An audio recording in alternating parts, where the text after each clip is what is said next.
এই মুহূর্তের খবর, আরজিকর মেডিকেল কলেজে এলো সিবিআই এর টিম। মোট 6 জনের একটা টিম এসে পৌঁছেছে হাসপাতালে।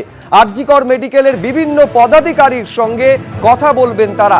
এর আগে সিবিআই এর পূর্বাঞ্চলীয় যুগ্ম অধিকর্তা নেতৃত্বে আরজিকর মামলার তদন্তের নির্দেশ দেয় হাইকোর্টের ডিভিশন বেঞ্চ। এই নির্দেশ দিয়েছিল বিচারপতি শম্পা সরকার এবং বিচারপতি তীর্থঙ্কর ঘোষের ডিভিশন বেঞ্চ। আমি আরো বিস্তারিত আপডেটের জন্য সরাসরি চলে যাব আবির দত্ত আমাদের প্রতিনিধির কাছে। আবির, কিছুক্ষণ আগেই আমরা দেখতে পেলাম যে আরজিকরে ধর্ষণ খুনের ঘটনায় সিবিআই এর দল তারা এসে পৌঁছেছেন এবং পুনরায় তদন্তের জন্য তাদের এই যে জিজ্ঞাসাবাদের প্রক্রিয়া বা তথ্য সন্ধানের যে প্রক্রিয়া সেটা শুরু হলো, সরাসরি দেখা গেল।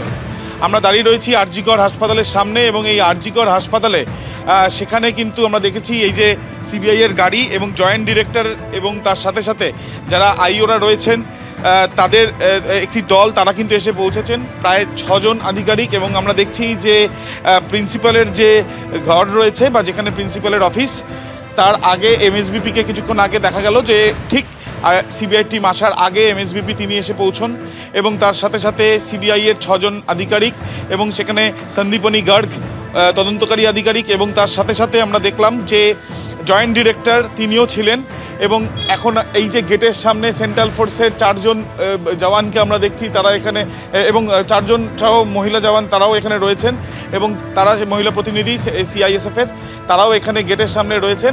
এবং তার সাথে সাথে এই যে আরজি করে যে ঘটনা ঘটেছে তার তদন্ত যখন হয়েছে সেই তদন্ত নিয়ে প্রশ্ন তুলেছিলেন আরজি করে মৃত চিকিৎসক, তার পরিবারের সদস্যরা এবং তার পরবর্তীকালে কলকাতা হাইকোর্টের যে নির্দেশ এবং তার সাথে সাথে সিবিআই এর তরফ থেকে পুনরায় এই তদন্ত করা যায় কিনা বা এই তদন্ত করতে গেলে যে অনুসন্ধানের প্রক্রিয়া চালাতে হয় সেই ক্ষেত্রে তারা প্রথমেই এমএসবিপি এবং যে প্রিন্সিপাল তাদের সঙ্গে কথা বলতে তারা এসে পৌঁছেছেন। যেটা জানা যাচ্ছে সিবিআই সূত্র থেকে আজকেই বেশ কয়েকজনকে তারা কথা বলতে পারেন, অর্থাৎ যেদিনকে এই ঘটনা ঘটেছে সেদিনকে সেই সংক্রান্ত বিষয় যাদেরকে জিজ্ঞাসাবাদের প্রয়োজনীয়তা রয়েছে বলে তারা মনে করেন এরকম বেশ কয়েকজনকে তারা আজকে জিজ্ঞাসাবাদ করতে পারেন। দ্বিতীয়ত, হাসপাতাল চত্বর তারা পরিদর্শনও করতে পারেন হাসপাতাল কর্তৃপক্ষকে নিয়ে, সেই সম্ভাবনাও রয়েছে। আরও একবার প্রবীর দেখে বলবো দেখানোর জন্য, এই হচ্ছে সিবিআই এর গাড়ি, সিবিআই এর অফিসাররা তারা এসে পৌঁছেছেন জয়েন্ট ডিরেক্টরের নেতৃত্বে এবং এখানে এই যে 6 জন আধিকারিক এসছেন তার মধ্যে আমরা কিন্তু দেখতে পেলাম যে একদিকে যেমন ধর্ষণ খুনের ঘটনায় যে তদন্ত চলেছে সেই তদন্তকারী আধিকারিকরা তারা রয়েছেন এবং তার সাথে সাথে যে বেনিয়মের যে অভিযোগ উঠেছিল সেই ক্ষেত্রে যে প্রতারণার যে অভিযোগ উঠেছিল সেই অভিযোগে যিনি তদন্তকারী আধিকারিক তিনিও উপস্থিত রয়েছেন। একেবারে কিছুক্ষণ আগেই এই প্রথমে কথা বলার জন্য প্রিন্সিপাল এবং এমএসবিপির অফিসে তারা গিয়েছেন, সেই ছবিটাই ধরা পড়লো। সব মিলিয়ে আরজিকর মামলা তদন্তের একটা নয়া মোড় বলা যায়।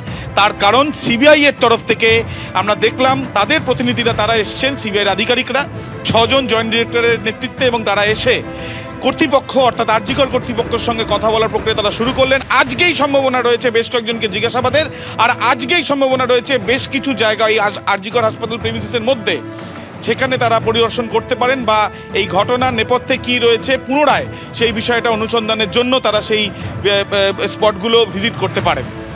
ধন্যবাদ আবির। এটা সেই মুহূর্তের ছবি দেখতে পাচ্ছেন যখন সিবিআই এর 6 জনের আধিকারিকদের একটি টিম তারা পৌঁছে যায় একেবারে আরজিকর মেডিকেল কলেজ হাসপাতাল এবং তারপরে এমএসবিপি এবং অধ্যক্ষের সঙ্গে কথা বলেছেন, বেশ কিছু পদাধিকারীকে জিজ্ঞাসাবাদ করতে পারেন এবং পরিদর্শন পর্যন্ত করতে পারেন।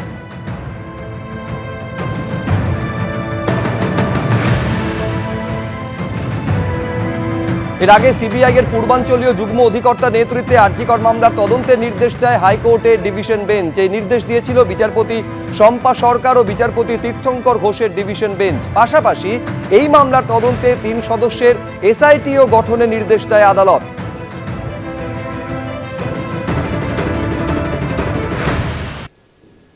এবিপি আনন্দ, এগিয়ে থাকে, এগিয়ে রাখে।